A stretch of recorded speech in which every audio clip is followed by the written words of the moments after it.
Last classes में हमने बात की थी कि कैसे वैलेंस बॉन्ड थ्योरी अप्लाई करते हैं हम लोग ऑक्टाहेड्रल कॉम्प्लेक्सेस में। हमने दो चीज़ें, इनर ऑर्बिटल कॉम्प्लेक्स और आउटर ऑर्बिटल कॉम्प्लेक्स भी डिस्कस किया था। एक चीज़ वहाँ पे जो मुझे लगता है, और आप लोग ध्यान दें यहाँ पे कि जो sp3 d2 या d2sp3 जो हाइब्रिडाइजेशन होता है, यहाँ पे जो ऑर्बिटल्स पार्टिसिपेट होते हैं, s तो आपको पता है, p में px py pz ये पार्टिसिपेट होता है। d के जो पांचों ऑर्बिटल में तक दो ऑर्बिटल पार्टिसिपेट होते हैं, वो होते हैं dx² माइनस y² और dz²। d की ये दोनों ऑर्बिटल पार्टिसिपेट करते हैं। जब भी हम वैलेंस बॉन्ड थ्योरी की बात करते हैं ऑक्टाहेड्रल में, तो ये दो ऑर्बिटल वहाँ पे पार्टिसिपेट करते हैं। इन sp3d2 में दो d ऑर्बिटल्स ये दोनों हैं, ये मैं बताना चाह रहा हूँ। ठीक है, आज हमें टेट्राहेड्रल और स्क्वायर सिलेंडर में वैलेंस बॉन्ड थ्योरी पढ़ना है। अगर मैं पहले टेट्राहेड्रल की बात करूँ, टेट्राहेड्रल का जो हाइब्रिडाइजेशन होता है वो दो हाइब्रिडाइजेशन यहाँ पे होता है। एक होता है sp3 या होता है sd3। sp3 की अगर मैं बात करूँ तो यहाँ पे जो होता है s px py और pz ये तीनों ऑर्बिटल होंगे। sd3 की बात करूँ तो s dxy dyz और dzx ये तीनों ऑर्बिटल यहाँ पे पार्टिसिपेट करते हैं। मैं आपको एग्जांपल से अभी जिस तरीके से हमने वहाँ पे ऑक्टाहेड्रल में पढ़ा था, वैसे मैं अभी आपको एग्जांपल से यहाँ पे समझा देता हूँ किस तरीके से निकालते हैं। एग्जांपल्स में साथ में लेके आए हम। अगर टेट्राहेड्रल की बात करें तो उसका जो पहला एग्जांपल है वो NiCl4 है। NiCl4 Cl4 2- और इसका जो डेटा दिया गया है, एक्सपेरिमेंटल डेटा जो है वो ये है कि ये पैरामैग्नेटिक है corresponding to 2 unpaired electron. Paramagnetic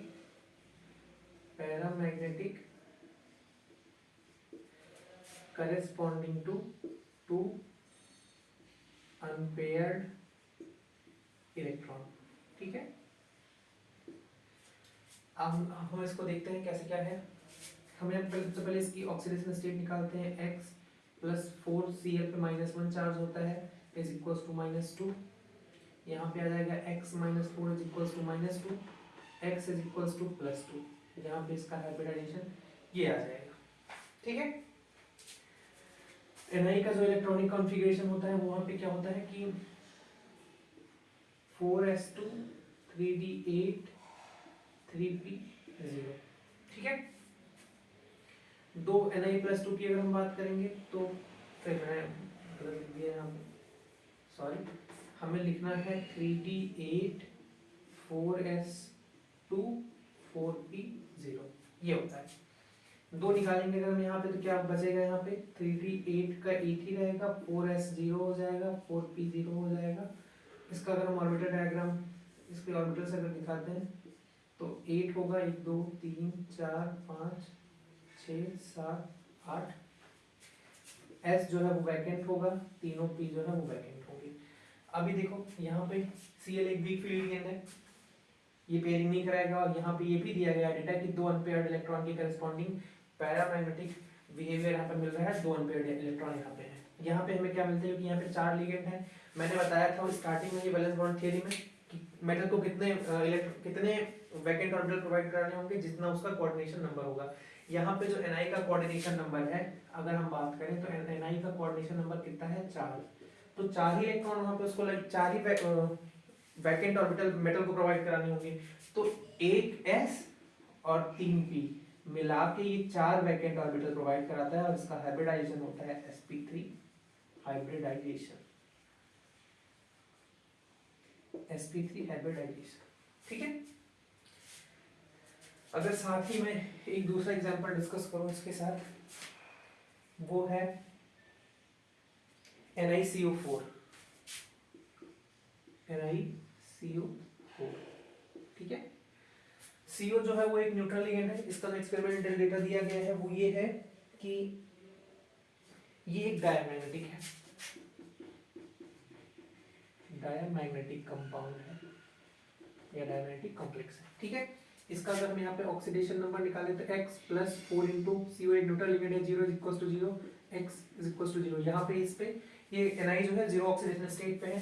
Na का जो हमने यहाँ पे भी देखा था क्या होता है, इलेक्ट्रॉनिक कॉन्फ़िगरेशन 3d8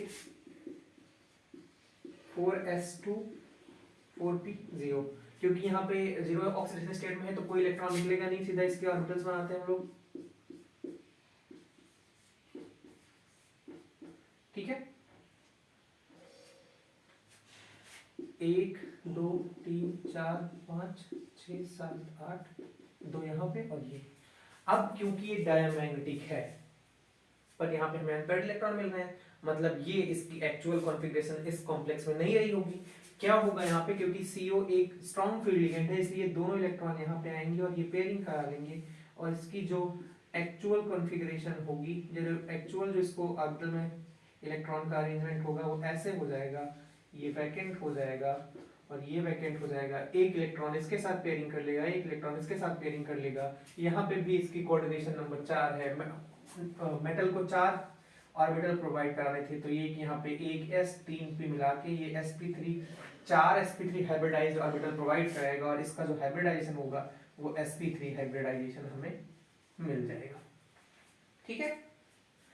बहुत ही सिंपल है, आपको इस तरीके से इसके ऑर्बिटल्स बनाने होते हैं। आपको यहाँ पे समझना होता है कि कैसे एक दूसरे के सपोर्ट से हमें डिस्क्राइब करना है, उसका वहाँ पे हाइब्रिडाइजेशन क्या होने वाला है। एक यहाँ पे बहुत अच्छा मैं आपको और समझाऊंगा एक एग्जांपल टेट्राहेड्रल में।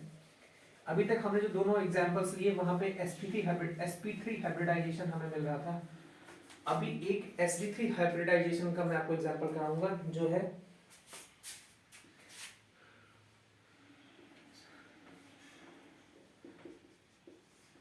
MnO4-।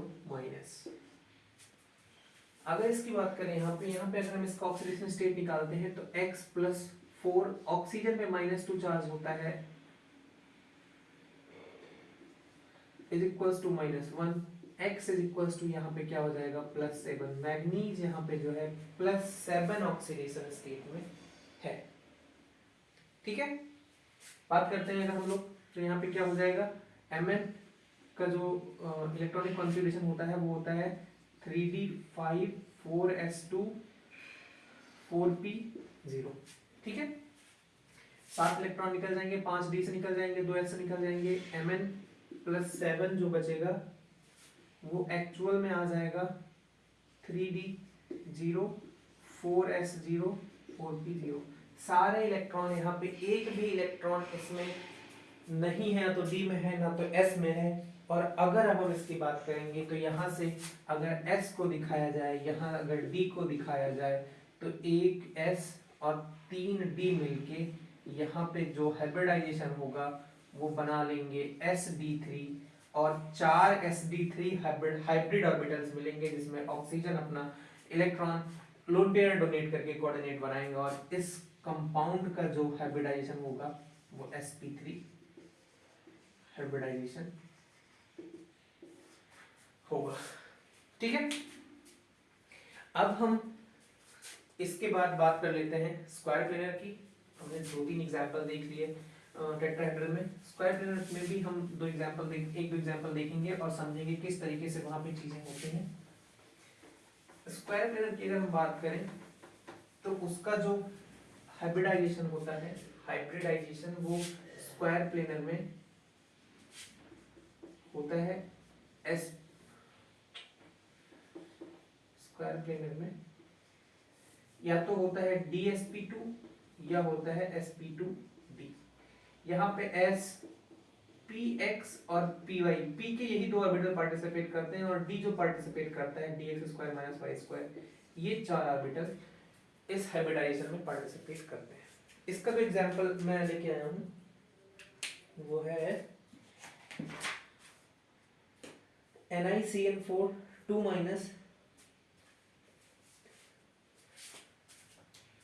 NiCN4 2- और जो एक्सपेरिमेंटल प्रूफ है मैग्नेटिक मोमेंट का वो दिखाता है कि ये एक डायमैग्नेटिक कॉम्प्लेक्स है। ठीक है, आइए चेक करते हैं। यहाँ पे इसका ऑक्सीजन स्टेट निकालते हैं, x plus 4 into minus 1 is equals to -2, x is equals to यहाँ पे क्या आ जाएगा +2। ठीक है, बात करते हैं यहाँ पे अगर ni की। ni का जो इलेक्ट्रॉनिक कॉन्फ़िगरेशन होता है वो होता है 3d8 4s2 4p0। ni+2 की बात करेंगे अगर हम, तो 2 इलेक्ट्रॉन इससे निकल जाएंगे, यहाँ पे आएगा 3d8 4s0 4p0। ऑर्बिटल्स की अगर हम बात करेंगे तो यहाँ पे पहले ओम्स रूल के अकॉर्डिंग, ठीक है, s में 0 p में भी 0। अब क्योंकि यहाँ पे डायमैग्नेटिक है और यहाँ पे 2 अनपेयर्ड इलेक्ट्रॉन है, हमें यहाँ पे डायमैग्नेटिक का मतलब अनपेयर्ड इलेक्ट्रॉन एक भी नहीं चाहिए। एक तो यहाँ पे ये सपोर्ट हमें मिल रहा है कि ये डायमैग्नेटिक है, और दूसरा हमें दिख रहा है कि Cn एक स्ट्रॉन्ग फील्ड लिगेंड है, इसलिए ये इलेक्ट्रॉन यहाँ पे आके पेयरिंग करा लेगा और जो हमें अरेंजमेंट मिलेगा वो कुछ ऐसा मिलेगा। और जो इसका एक D एक S और 2 P मिलके हमें जो हाइब्रिडाइजेशन देंगे वो देंगे DsP2, और ये एक स्क्वायर प्लेनर कॉम्प्लेक्स होता है। ठीक है, इस तरीके से वैलेंस बॉन्ड थ्योरी ऑक्टाहेड्रल, जिसमें 2 पार्ट इनर और आउटर ऑर्बिटल कॉम्प्लेक्स होते हैं, टेट्राहेड्रल और स्क्वायर प्लेनर पे वर्क करती है। इस तरीके से आपको उसके ऑर्बिटल्स बना के आपको बताना होता है कि किस हाइब्रिडाइजेशन में है ये, जहाँ पे आप मैग्नेटिक मोमेंट जो होता है वो आपको थोड़ा सा सपोर्ट देता है। उसके बेसिस पे और लिगेंड के बेसिस पे आप डिसाइड करते हो कि कैसे कैसे यहाँ पे क्या हो रहा है। इसमें कुछ चीजें हैं जो कि वैलेंस बॉन्ड थ्योरी एक्सप्लेन नहीं कर पाई, इसीलिए इसके आगे की थ्योरी आई। हम अब बात कर लेते हैं वैलेंस बॉन्ड थ्योरी की लिमिटेशंस की। Limitations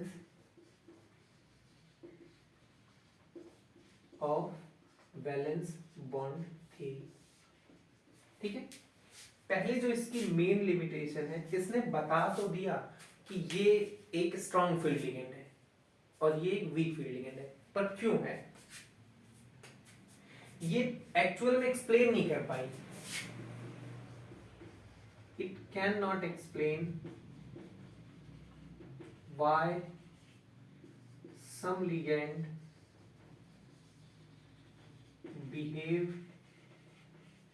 as strong field ligand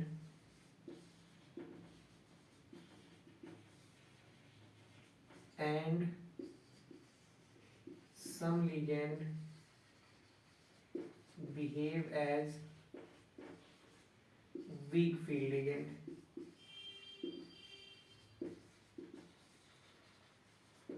ठीक है, ये उसको एक्सप्लेन नहीं कर पाई कि कैसे कोई लिगेंड क्यों जो है वो स्ट्रॉन्ग फील्ड लिगेंड के जैसे बिहेव करता है और कोई क्यों जो है वो वीक फील्ड लिगेंड के जैसे बिहेव करता है।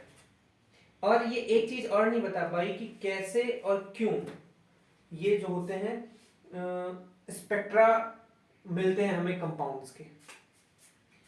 It can not explain the spectra of complexes. ठीक है,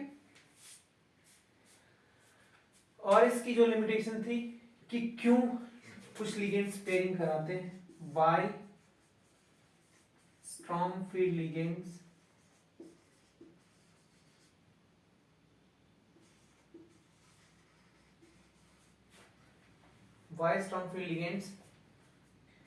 to pairing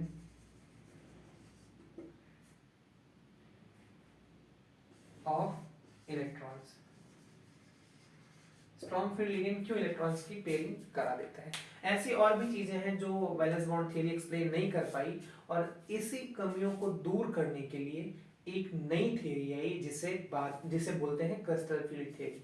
वहां पे बहुत सारी चीजें जो क्यों कैसे स्पेक्ट्रा मिलता है हमें, या क्यों जो होता है पेयरिंग होती है, ऐसे बहुत सारे जो इसकी लिमिटेशंस हैं जो यहाँ से जिसका आंसर नहीं मिलता वो वहां पे उसने एक्सप्लेन किया, और नई चीजें वहां पे हमें दी। हम जब क्रिस्टल फील्ड थ्योरी को पढ़ेंगे तो वहाँ पे आगे की सारी चीज़ों को एक्सप्लोर करेंगे और धीरे धीरे ऐसे ही जो उसके बाद की थ्योरीज हैं और आगे की चीज़ें चलती रहेंगी। तो वैलेंस बॉन्ड थ्योरी में यहीं तक है। मैंने सफिशिएंट एग्जांपल्स आपको करा दिए, कुछ एग्जांपल्स आप खुद करेंगे और चीज़ों को एनालाइज करने की कोशिश करेंगे तो समझ में आ जाएगा कि एक्चुअल में जो मैंने पढ़ाया है ओवरऑल वही है वैलेंस बॉन्ड थ्योरी। बस मैंने आपको एग्जैक्ट लाइंस नहीं बोली हैं, लेकिन जिस तरीके से जो उसका मतलब है वही मैंने आपको यहाँ पे समझाया है और एग्जांपल्स के थ्रू वो मैंने प्रूव भी कर दिया कि हाँ ऐसे ऐसे ये होता है। तो वैलेंस बॉन्ड थ्योरी में इतना ही है। आई होप आपको समझ में आया होगा और इसके बाद के लेक्चर्स में आपको इसके आगे चीज़ें मिलेंगी। Thank you so much for watching.